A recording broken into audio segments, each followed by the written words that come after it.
Halo sobat rebahan, bagaimana kabarnya? Sudah pada gajian belum? Oke, kali ini tim Skila Cinema akan merangkum sebuah film action yang dimainkan oleh Scott Adkins.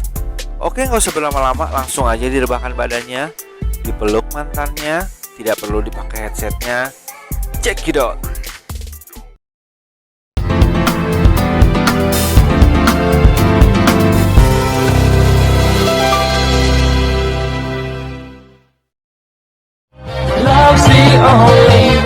Di awal film, kita melihat seorang ayah yang sedang membangunkan anaknya di pagi hari. Setelah itu, ia menyiapkan sarapan untuk mereka berdua sebelum mereka mulai beraktivitas. Ia pun memandang ke arah kulkas di mana terdapat foto dia dan istrinya yang sudah meninggal beberapa tahun yang lalu. Alright, hurry up. Mereka pun berangkat pada hari itu dan sang ayah mengantarkan anaknya sebelum pergi bekerja. Okay, see you. Rupanya ia adalah seorang satpam di sebuah bank yang berada di London, Inggris. Dan seperti biasa, dia sedang berjaga di posnya pada hari itu. Sambil menunggu waktu pulang kerja, mari kita menggali sedikit siapakah orang ini sebenarnya. Pria ini bernama Martin Parker, namun nama aslinya adalah Thomas Mackenzie. Ia mantan agen rahasia FBI yang sudah berhenti karena kasus terakhirnya merenggut nyawa istrinya. Dan ia sekarang tinggal di London, Inggris bersama anaknya Carly, dengan identitas baru bernama Martin Parker. Pada malam itu seperti biasa, Martin menemani putri semata wayangnya sebelum tidur. Dan dia baru bisa me time dan santuy setelah Carly tertidur. Tiba-tiba sebuah mobil mendatangi rumahnya pada malam itu. Tidak seperti biasanya karena hari sudah larut. Ia pun segera membuka pintu dan tiba-tiba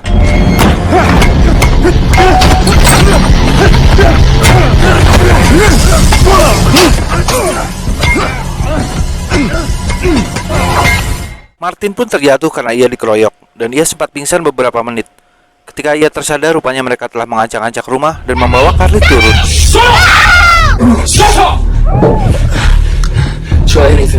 Martin pun berkata kepada mereka, "Ambillah apapun yang kalian mau, namun jangan sakiti anakku."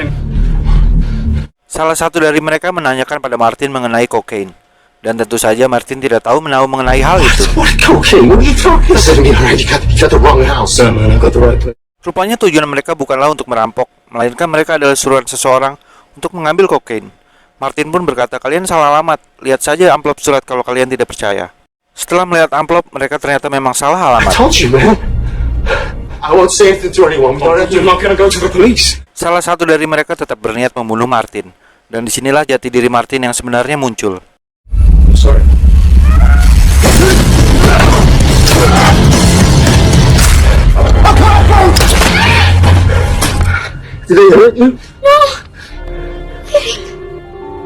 Martin pun segera menelpon polisi, namun karena kepalanya dipukul cukup keras, ia pun kembali pingsan. Keesokan paginya Martin pun tersadar dan sudah berada di rumah sakit. Namun dia bingung karena memikirkan Carly dan tangannya yang diborgol. Ia pun melihat ke arah jendela dan tiba-tiba lalu datang seorang detektif yang bernama Quinn. Dia mengatakan bahwa Carly baik-baik saja dan sekarang berada di dinas sosial. Why? Because you're under arrest for murder. Self-defense, alright. Martin pun membela diri dan merasa tidak bersalah. Namun detektif itu pergi meninggalkannya dan Martin pun menyalakan televisi. Ternyata dirinya sudah menjadi viral dan masuk berita pagi ini karena ia membunuh 3 orang tadi. Sementara itu adegan berpindah ke Amerika, tepatnya di kota Washington. Dan salah satu agen FBI pun ditelepon.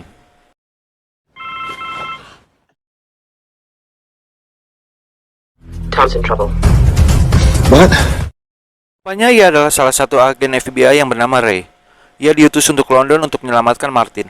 Lalu adegan berpindah ke gedung dinas sosial. Hey Carly, it's nice to meet you.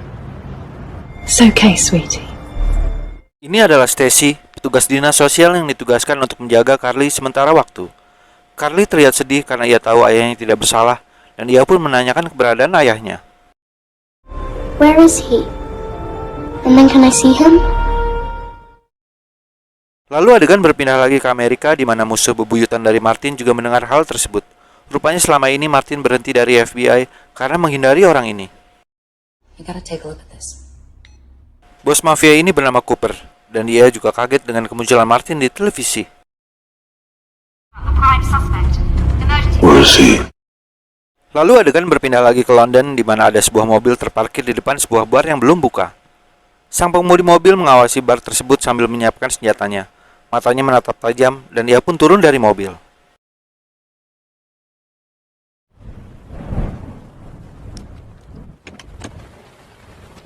Terlihat di dalam bar hanya ada satu bartender dan 3 orang penjaga yang masih santuy, karena memang bar belum buka. Lalu pria itu pun masuk dan menatap tajam ke arah bartender.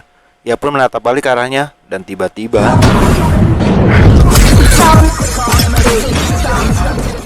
hanya kurang dari 5 detik semua orang di situ pun tewas di tangan orang ini. Ternyata dia adalah pembunuh bayaran yang hari ini ditugaskan untuk membunuh pemilik bar tersebut. Nah ini dia guys pemiliknya. Sang pemilik tidak tahu bahwa itu adalah minuman terakhir dalam hidupnya. Sang pembunuh sudah berada di belakangnya dan dengan santai dia bersiul.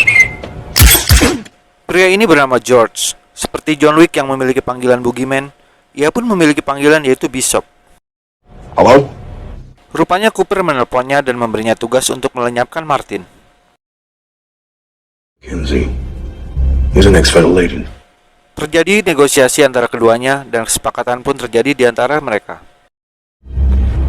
Deal. Lalu Cooper berkata dia memiliki seorang anak bernama Carly yang dapat menuntun kamu ke Martin. Sementara itu adegan berpindah lagi ke rumah sakit. It's for you, it's your lawyer. Rupanya rekannya Ray menelpon dan mengatakan sudah dalam perjalanan. Namun Martin berkata, aku tidak memiliki waktu lama. Cooper pasti sudah tahu keberadaanku. Ia pun diam-diam mengambil penjepit kertas saat suster itu lengah.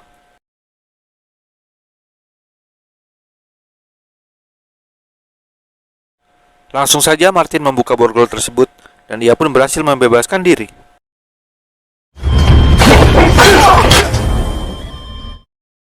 Hanya dengan 2 pukulan ia melumpuhkan penjaga tersebut. Dan dia pun diam-diam keluar dari rumah sakit.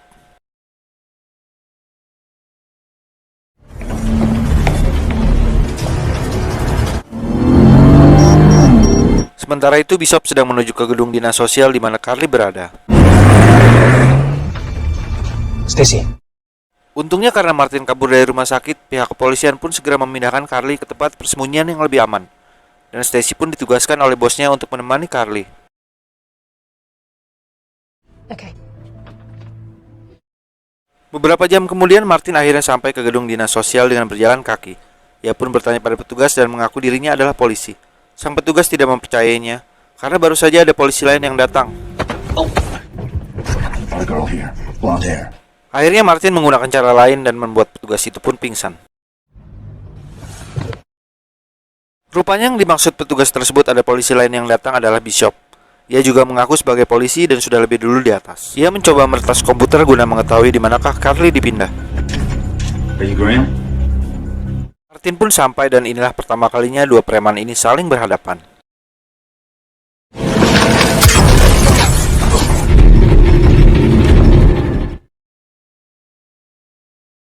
Martin yang tidak memiliki senjata langsung kabur dan ia berhasil mengecoh Bishop. Dan ia kembali lagi ke kantor untuk mengetahui lokasi Charlie. Tak lupa ia menghapus data-data tersebut agar Bishop tidak dapat melacaknya.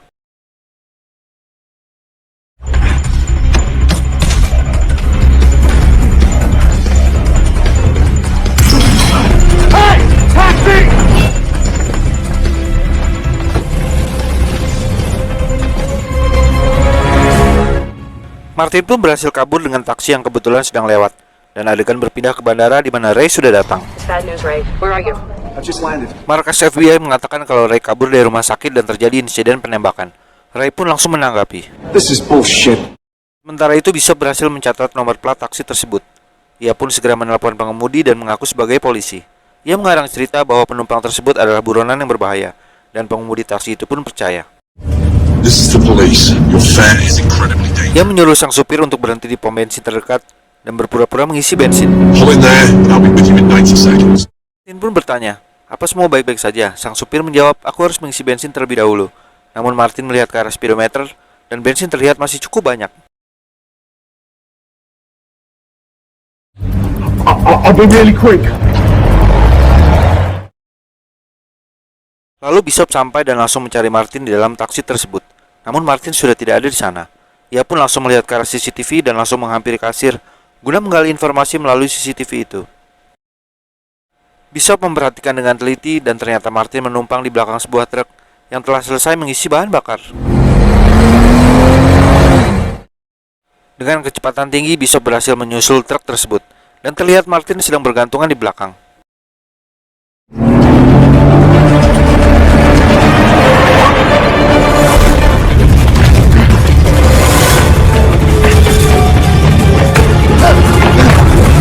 Martin pun berhasil menghindari Bishop dengan masuk ke sebuah kereta gantung.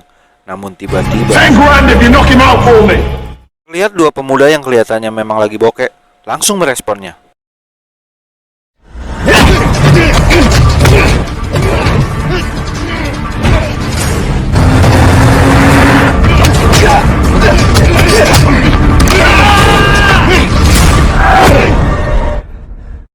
Bukan masalah besar buat Martin untuk melawan mereka. Ia pun meminjam ponsel kepada seseorang yang ada di sana. Hello? It's me. Where the hell are you? Martin segera menelpon Ray dan menyuruhnya menjemput di stasiun berikutnya. Dan Ray pun langsung tancap gas ke lokasi tersebut.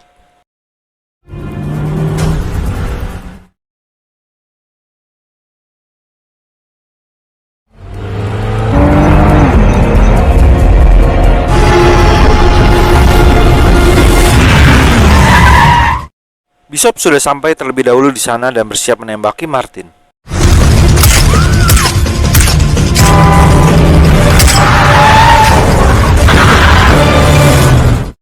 Bishop tidak menyangka kalau Martin akan dijemput. Namun tak lupa ia segera mengingat plat nomor mobil Ray. Lalu Martin berkata kepada Ray bahwa ia telah mengetahui di mana Carly berada. Namun tiba-tiba markas FBI menelpon agar mereka bersembunyi dahulu, karena status Martin masih menjadi buronan polisi. Pihak FBI sedang dalam proses dengan kepolisian Inggris untuk membebaskan Martin dari semua tuduhan.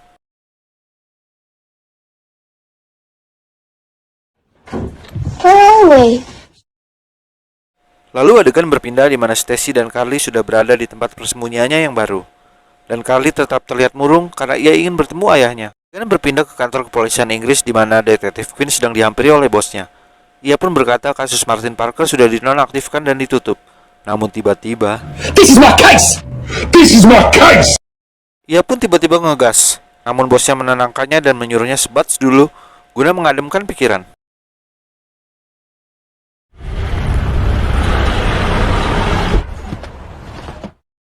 Sementara itu, Ray dan Martin sudah sampai di tempat persembunyian milik markas FBI. Setelah sampai, Ray pun langsung menelpon bosnya dan bertanya tentang Bishop. What's the intel on the guy that Cooper sent? An ID from the Emirate Line CCTV. He's the most dangerous assassin Europe has to offer. Martin pun semakin puyeng karena Cooper menyewa pembunuh bayaran terbaik di Eropa. Sementara itu, Bishop telah mengetahui posisi mereka karena mobil yang digunakan Ray adalah mobil rental dan terdapat GPS yang dapat ia aktifkan. Sementara itu terjadi obrolan kilas balik antara Ray dan Martin. Rupanya istri Martin adalah anak tunggal dari Cooper. Ia hendak membunuh Martin karena mengetahui Martin ternyata adalah FBI yang sedang menyamar. Namun apes, jebakan mobil yang ia siapkan untuk membunuh Martin malah It's not your menewaskan fault. putrinya. It's me, Ray. No. It was Cooper who did that. I'm the one who should be dead, not her. Martin segera mengajak Ray untuk mencari Carly karena Carly selalu mengingatkannya pada ibunya. Now Carly's the only thing that reminds me of who she was. Namun mereka tidak menyadari bahwa Bishop sudah mengetahui posisi mereka dan sudah berada di bawah.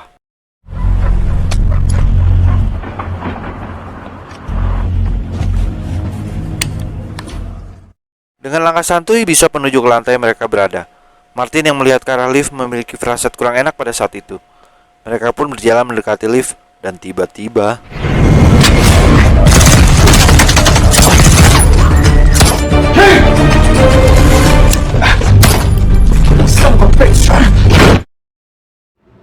Ada apaan sih nih?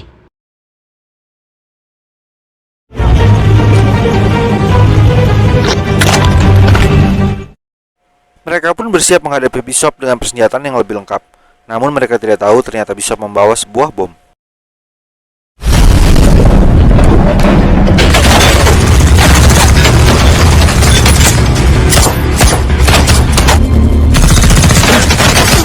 Ternyata Bishop tidak melalui pintu depan. Mereka pun terdesak dan bahkan Martin pun kehabisan peluru. Ray menyuruhnya berlari ke arahnya.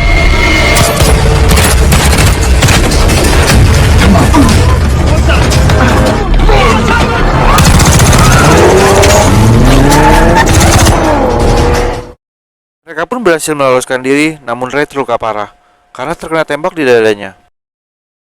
Hang in there. God damn. Stay with me, Ray. Dalam perjalanan ke rumah sakit, Ray pun akhirnya tewas. Sorry, man. Sementara itu, Martin baru menyadari bahwa GPS mobil tersebut telah diaktifkan oleh Bishop. Dan kemanapun dia pergi dengan mobil ini, pasti Bishop dapat melacaknya. Lalu adegan berpindah ke Stacy di mana ia mendapatkan telepon dari markas FBI. Stacy Mallory? Yeah? Bos FBI memberikan informasi sangat penting kepada Stacy. You can confirm with your superiors. I'm sending protected detail to your location right now. Gimana, Mbak? Coba diulang. Jadi guys, intinya lokasi sudah tidak aman. Karena Cooper dan anak buahnya sedang menuju ke sana untuk mengambil alih Carly. You'll be with her very soon. And what was the most important thing in the world to me? Sang kakek yang sangat kehilangan anaknya itu sangat senang karena sebentar lagi akan bertemu dengan cucunya. Sementara itu Bishop berhasil menemukan mobil Martin yang sedang terparkir. Namun hanya ada jasad Ray di sana.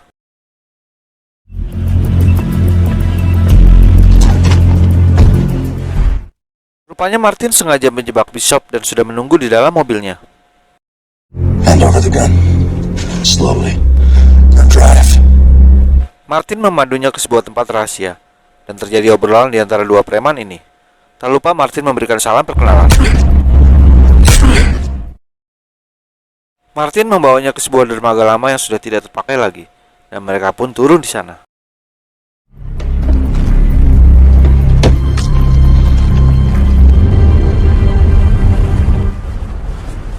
I'm gonna call your employer. Rupanya Martin ingin menjebak Cooper dengan menyuruh Bishop menelponnya. Namun Bishop ternyata mencoba melepaskan ikatan tali dan mengulur waktu dengan tawar-menawar. If I do what you're asking, what's in it for me? Ia juga mengatakan pada Martin bahwa Cooper tidak akan datang karena ia sedang menuju lokasi Carly saat ini. Martin pun bingung dan bertanya pada Bishop, dari mana ia tahu lokasi persembunyian Carly. Dan menurut Martin, Bishop hanya mengarang saja. Bullshit. You don't know where she is. Bishop hanya diam dan tersenyum, lalu tiba-tiba...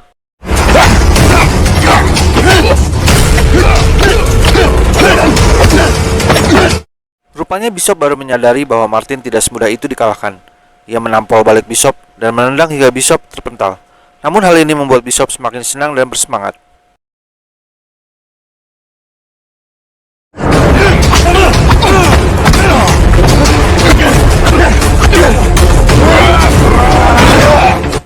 Bishop mengamuk gak karu-karuan dan membuat Martin terjatuh dan kewalahan. Sementara itu, agen FBI telah sampai ke lokasi Carly dan berniat memindahkan ke tempat yang lebih aman.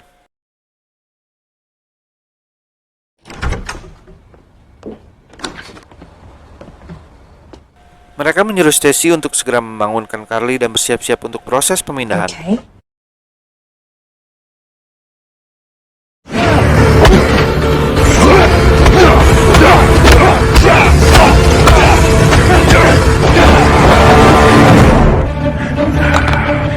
Bishop semakin semangat karena mendapatkan lawan yang cukup tangguh. Sementara Martin terlihat sudah mulai menahan sakit.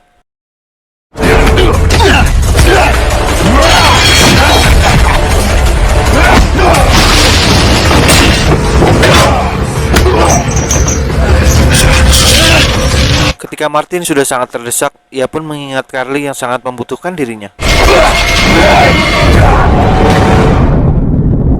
Ia pun menendang Bishop sampai tercebur ke dalam sungai, dan tanpa pikir panjang, ia langsung menuju ke lokasi Carly.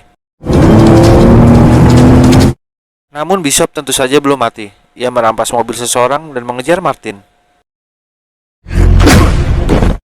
Sementara kakek Cooper pun sudah semakin dekat ke lokasi Carly. How long? 5 minutes, Jones. Sementara itu Martin dengan kecepatan tinggi juga menuju ke sana. Dan di posisi terakhir ada Bishop yang juga menuju ke lokasi tersebut. Sementara itu para agen FBI cukup gerah karena Stacy dan Carly belum juga selesai.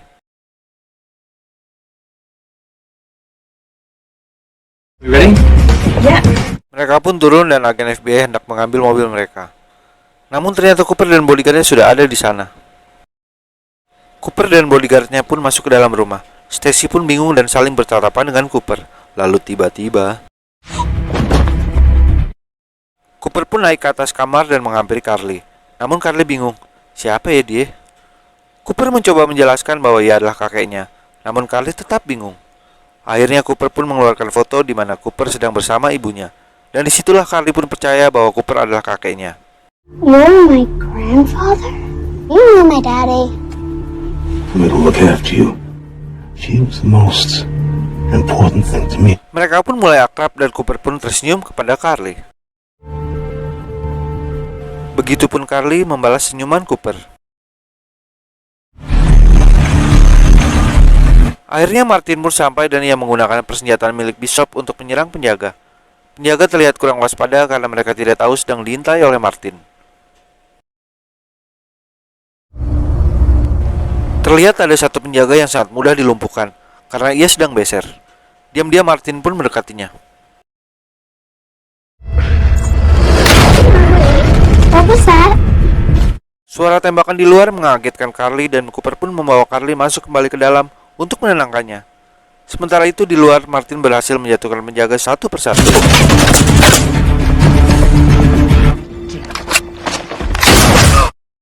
Akhirnya Martin berhasil membunuh semua penjaga. Ia pun hendak masuk ke dalam rumah, namun tiba-tiba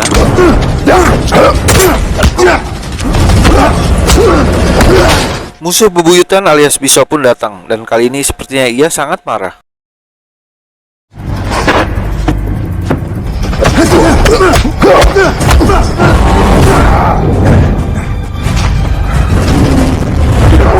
Mereka saling menendang dengan jurus mereka masing-masing. Terlihat Bishop mengambil sebuah pacul. Namun apes senjatanya tersangkut dan tidak bisa dicabut. Ia pun kembali menggunakan tangan kosong. Nah lo, senjata makan tuan dah. Akhirnya Martin berhasil mengalahkan Bishop dan segera menuju ke dalam rumah. Daddy! Mereka saling menodongkan senjata dan bodyguard pun berkata, Drop the gun. namun Martin tetap memegang senjatanya. Lalu tiba-tiba Carly pun berkata, I wanna go with my daddy. Cooper pun geram dan menyuruh Martin kembali untuk menurunkan senjata. Do as he says! Do as he says! Martin pun akhirnya menurut. Namun tiba-tiba